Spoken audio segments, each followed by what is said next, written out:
अभी आप सीखेंगे number of images formed by pair of mirrors. Means suppose कर लेते हैं कि हमारे पास दो मिरर हैं, इस तरह से हैं, इस तरह से दो मिरर हैं,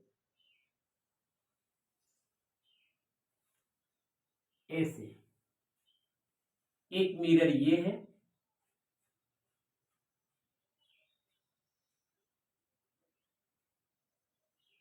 और दूसरा मिरर ये है। अब यहां पे कोई ऑब्जेक्ट रखा गया है, यहां पे कोई ऑब्जेक्ट रख दिए हैं। इस ऑब्जेक्ट की कितनी इमेज बनेगी ये पता करना है। तो इसके लिए हम उस ऑब्जेक्ट से एटलीस्ट दो रे इंसिडेंट कराएंगे। वो दोनों रे मिरर से रिफ्लेक्शन के बाद रियली इंटरसेक्ट करेंगी, तो रियल इमेज इंटरसेक्ट करती हुई अपीयर होंगी, तो वर्चुअल इमेज। अब मैटर है दो दो मिरर हैं, तो दोनों पे रे इंसिडेंट कराएंगे और देखेंगे अल्टीमेटली कितनी इमेज बनती है। तो देखा जाए इसको, तो यहां से चलते हैं, रे इंसिडेंट कराना स्टार्ट कर देते हैं। मान लेते हैं एक रे ऐसे हम इंसिडेंट करा दिए, एक रे ऐसे नॉर्मली इंसिडेंट करा देते हैं, ऐसे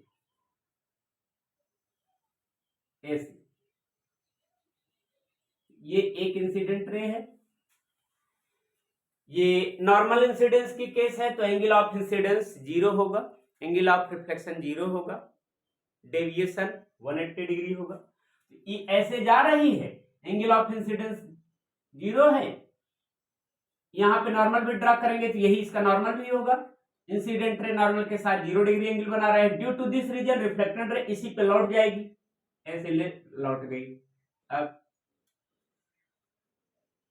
दूसरी रे यहां से हम ऐसे इंसिडेंट करा देते हैं, लाइक दिस, ऐसे इंसिडेंट करा देते हैं। अब ये नॉर्मल के साथ कितना एंगल बनाएगी ये देखना है, तो यहां पे हमें नॉर्मल ड्रा करना होगा। ये हुआ एंगल ऑफ इंसिडेंस। अब रूल हमें ये पता है, इंसिडेंट रे नॉर्मल के साथ जितने एंगल पे होती है, रिफ्लेक्टेड रे नॉर्मल से दूसरे साइड उतने ही एंगल पे रिफ्लेक्ट हो जाती है। ये नॉर्मल है, नॉर्मल के साथ ये इंसिडेंट रे जितने एंगल पे है, जितने एंगल पे ये इधर है रिफ्लेक्टेड रे दूसरे साइड उतने एंगल पे रिफ्लेक्ट होगी। तो रिफ्लेक्टेड रे यहाँ पे है या इसी साइड में ऐसे जाएगी, ऐसे ऐसे। अब देखें तो हमारी एक रिफ्लेक्टेड रे ये है और एक रिफ्लेक्टेड रे ऐसे है। ये दोनों रिफ्लेक्टेड रे अब इधर कहीं रियल में तो इंटरसेक्ट नहीं करेंगी, क्योंकि एक ऐसे जा रही है, एक ऐसे जा रही है, एक ऐसे जा रही है। तो अब इनसे जो इमेज बनेगी उस फाइंड करना है, तो इनको हम पीछे बढ़ा देंगे, क्योंकि हमें पता है कि लाइट स्ट्रेट लाइन में प्रोपोगेट करती है। तो यहां से कोई देखेगा तो उसको ये लगेगा कि रे यहां से कहीं से आ रही है, इनको पीछे बढ़ाते हैं और इमेज की पोजीशन फाइंड करते हैं। तो ऐसे पीछे इनको बढ़ा दिए, ऐसे ऐसे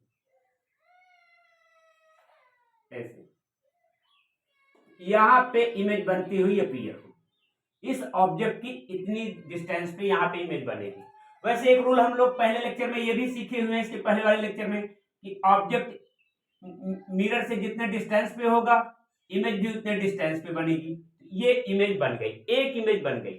अब चलें और देखें आगे क्या और कितनी इमेज बन सकती है। तो यहां से इसको अब आगे बढ़ा देते हैं, इसको हम आगे बढ़ा देते हैं, या फिर इसको आगे बढ़ा देते हैं, या जैसे ही ये रे यहां पे पहुंची, अब फिर अगेन रिफ्लेक्शन होगा, अगेन रिफ्लेक्शन होगा, फिर रिफ्लेक्टेड रे किधर जाएगी ये पता करना है, तो यहाँ पे नॉर्मल ड्रा करना होगा, नॉर्मल ड्रा कर दिए। ये एंगल ऑफ इंसिडेंस हो गया, ये एंगल ऑफ इंसिडेंस है। तो नॉर्मल के साथ इंसिडेंट रे जितना एंगल बना रही है, रिफ्लेक्टेड रे नॉर्मल के साथ उतने एंगल पे निकल जाएगी।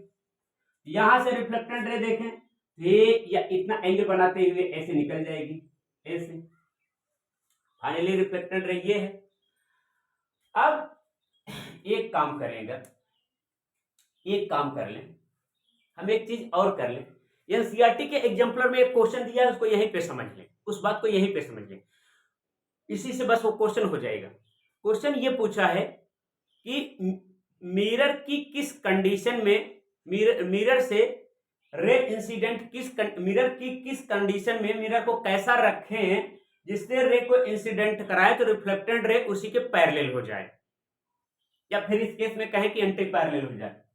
तो यही केस है, मिरर को 90 डिग्री पे रखेंगे तो देखिए रे जैसे आ रही है ऐसे आ रही थी, ये पाथ दोनों पैरेलल रहे, पाथ देखिए ऐसे आई ऐसे निकल गई, ऐसे आई ऐसे निकल गई, ये दोनों पाथ पैरेलल हो रहे हैं। तो यह एक ऐसी केस है 90 डिग्री वाली, एक ऐसी केस है जिसमें इंसिडेंट वाला पाथ रिफ्लेक्टेड वाले पाथ के पैरेलल हो जाता है, पाथ दोनों का पैरेलल हो जाता है, याद रखें इस बात को, कभी आपकी हेल्प कर देगा। बाकी हमें यहाँ पे इमेज बनाना है, तो देखें अब हम क्या करते हैं, यहां से एक रे और इंसिडेंट करा देते हैं। अगर ये रिफ्लेक्टेड रे है, इसको पीछे बढ़ाएंगे तो इधर कहीं इमेज बना रहा होगा, इधर रिफ्लेक्टेड रे पीछे बढ़ाएंगे तो कहीं इमेज बना रहा होगा, लेकिन इमेज बनाने के लिए एटलीस्ट 2 रे चाहिए। एक रे तो ये हमारी ये हो गई, दूसरी रे यहां से कोई और इंसिडेंट करा देते हैं, तो कराते हैं, देखिए एक रे और इंसिडेंट यहां से करा देते हैं और चेक करते हैं इधर क्या कोई और इमेज बनेगी क्या। तो देखें तो ये या ऐसे एक रे और इंसिडेंट करा दिए, यहां पे हम मान लेते हैं। अब ये नॉर्मल हुआ, ये नॉर्मल हो गया, ये एंगल ऑफ इंसिडेंस है। अब ये जो दूसरी वाली रे है ये इतने ही एंगल पे इधर से रिफ्लेक्ट होकर के जाएगी, ये ऐसे पहुंच गई, ये ऐसे पहुंच गई। अब फिर यहां फिर री रिफ्लेक्शन होगा, तो फिर ये रिफ्लेक्ट होकर के ये ऐसे जाएगी, ऐसे ऐसे जाएगी। अब ये दोनों रिफ्लेक्टेड रे ऐसे जाने पे कहीं इधर तो इंटरसेक्ट नहीं करेंगी, उधर कहीं इंटरसेक्ट नहीं करेंगी, क्योंकि उनके बीच गैपिंग बढ़ती चली जा रही है, तो उनको फिर पीछे बढ़ा देते हैं, ऐसे पीछे बढ़ा देते हैं, देखते हैं क्या कहीं पे वो इंटरसेक्ट करती हुई अपीयर हो रही है क्या। तो हम देख रहे हैं ऐसे ऐसे ऐसे ऐसे ऐसे ऐसे चलते हैं, ऐसे चलते हैं, ऐसे चलते रहते हैं, फिर इसको भी ऐसे पीछे बढ़ाते हैं, तो ये या यहीं पे कहीं पे ये इंटरसेक्ट करती हुई अपीयर हो रही, या यहीं पे कहीं इंटरसेक्ट करती हुई अपीयर हो रही। ये दोनों रियली रिफ्लेक्टेड रे यहाँ पे फिर इंटरसेक्ट कर रही है, कहने का मतलब इस ऑब्जेक्ट की एक इमेज तो यहाँ बनेगी ही, फिर इस मिरर से रिफ्लेक्शन होगा तो एक इमेज यहां भी बन जाएगी, तो कॉम्बिनेशन ऑफ मिरर से, पेयर ऑफ मिरर से 2 इमेज बन गई। अब देखें बात को थोड़ा से आगे और समझें, 2 इमेज तो बन गई, अब और बात को आगे समझें, ये क्या यहां से रे इधर ही जा रही होगी, सोचो सोचो, रे इधर भी तो जा रही होगी, रे इधर भी तो जा रही होगी, इधर भी ऐसे भी जा रही होगी, तो उसको भी इंसिडेंट कराते हैं, इस मिरर पे भी इंसिडेंट कराते हैं। अभी तो केवल इस मिरर पे रे इंसिडेंट कराए थे, इससे रिफ्लेक्ट हुई थी, अब इस मिरर पे रे इंसिडेंट कराते हैं और चेक करते हैं कि कितनी इमेज बनेगी, उसको कर देते हैं। आए फिर रे यहां से इंसिडेंट करा रहे हैं, अब थोड़ा सा डायग्राम यहाँ पे कुछ कॉम्प्लिकेटेड बनने वाला है, इसी वजह से हम इसको यहां से हटा देते हैं, इसको यहां से हटा दें, किसी पे डायरेक्ट बना देते हैं, चलिए इसी पे डायरेक्ट बना देते हैं। एक थोड़े इधर लाते हैं या ऐसे ऐसे लाते हैं, फिर एक ये इंसिडेंट रे हमारी हो गई, ये वाली ये इंसिडेंट रे है। अब फिर ये रिफ्लेक्ट होकर के किधर जाएगी ये पता करना है, तो इस पर नॉर्मल ड्रा कर दें, फिर इस पर ये नॉर्मल ड्रा कर दिए, ये एंगल ऑफ इंसिडेंस हो गया, इतने ही एंगल पे ये रिफ्लेक्ट हो जाएगी, ऐसे ऐसे रिफ्लेक्ट होकर के ये जाएगी, ऐसे रिफ्लेक्ट होकर के गई ये। अब फिर मिरर को थोड़ा बड़ा बना लेते हैं, वो ज्यादा हेल्प कर देगा, ऐसे ऐसे। वैसे दूसरी रे हम ऐसे डायरेक्ट इंसिडेंट करा सकते हैं यहाँ पे, बट यहाँ पे इंसिडेंट करा देंगे तो फिगर थोड़ा ज्यादा कॉम्प्लिकेटेड हो जाएगी, इसी वजह से थोड़ा सा दूर लेके जाते हैं, चलते हैं। और दूसरी रे यहां से इंसिडेंट करा देते हैं, ऐसे ये दूसरी रे गई, फिर यहां पे नॉर्मल ड्रा कर देंगे, तो ये एंगल ऑफ इंसिडेंस होगा आपके पास, ये इंसिडेंट रे नॉर्मल के साथ जितना एंगल बना रही है, रिफ्लेक्टेड रे नॉर्मल के साथ उतना ही एंगल बनाती हुई निकल जाएगी। तो ये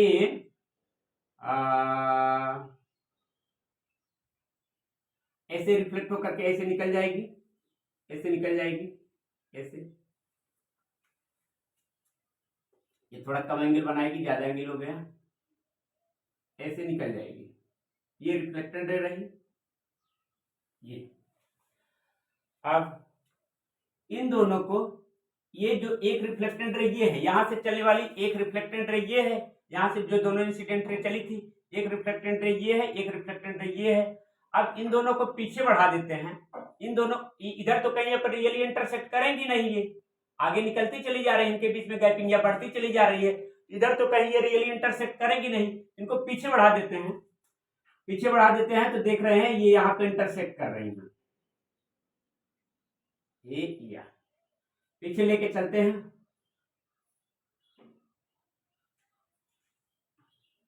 या पीछे लेके इनको ऐसे चलते हैं, ऐसे।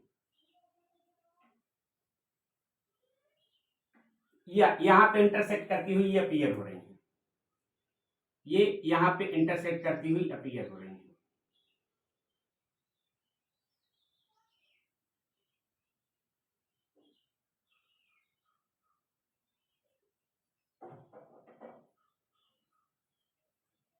इस पॉइंट पे इंटरसेक्ट करती हुई अपीयर हो रही है। एक इमेज इनकी यहाँ पे बन जाएगी। तो कुल मिला के इस मिरर से, कॉम्बिनेशन ऑफ मिरर से, एक इमेज यहाँ पे बनी, एक इमेज यहाँ पे बनी और एक इमेज यहाँ पे बनी, यहाँ पे 3 इमेज बनी है। फिर और देखना चाहेंगे कि ये रे जाएगी इधर, रिफ्लेक्ट होगी, इससे भी रिफ्लेक्ट होगी, इससे ये रिफ्लेक्ट होने के बाद ना, फिर ये जो इससे रिफ्लेक्ट होने के बाद ये जो इमेज बनाई, इस ऑब्जेक्ट की जो री इमेज बनेगी, फिर यहीं पे बन जाएगी। इससे रिफ्लेक्ट होने के बाद यहीं पे एक और इमेज, यही इसी पॉइंट पे इमेज बनेगी, तो वो इमेज ओवरलैप कर जाएगी। तो कुल मिलाकर के जैसे इस मिरर से रिफ्लेक्शन के बाद एक ये बनी थी, एक ये बनी थी, 2 इमेज बनी थी, उसी तरह से इससे भी रिफ्लेक्शन होने के बाद एक ये इमेज बनेगी, इससे रिफ्लेक्ट होने के बाद जो दूसरी इमेज बनेगी इसी पे ओवरलैप कर जाएगी। इसे बोलते हैं position of overlapping, position of overlapping.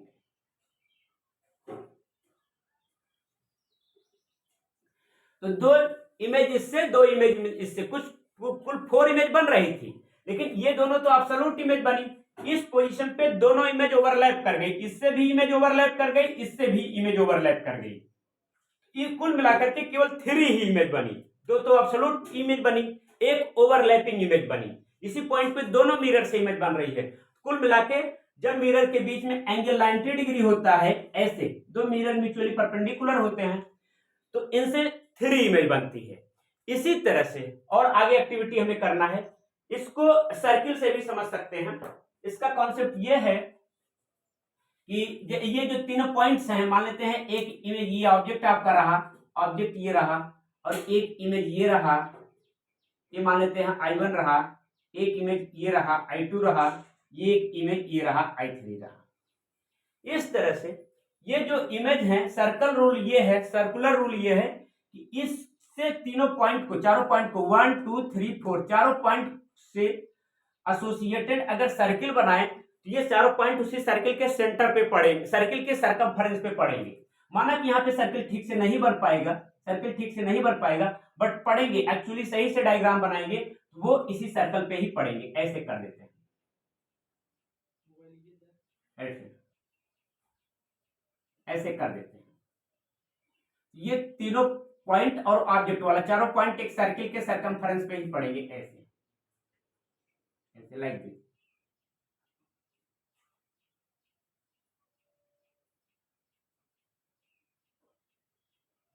ऐसे, ठीक। इसी को आगे कवर अप कर लेंगे तो ये भी आ जाएगा। ये था, हेडिंग था नंबर ऑफ इमेज, हेडिंग ये थी आज की क्लास की, number of images, number of images formed by pair of mirror.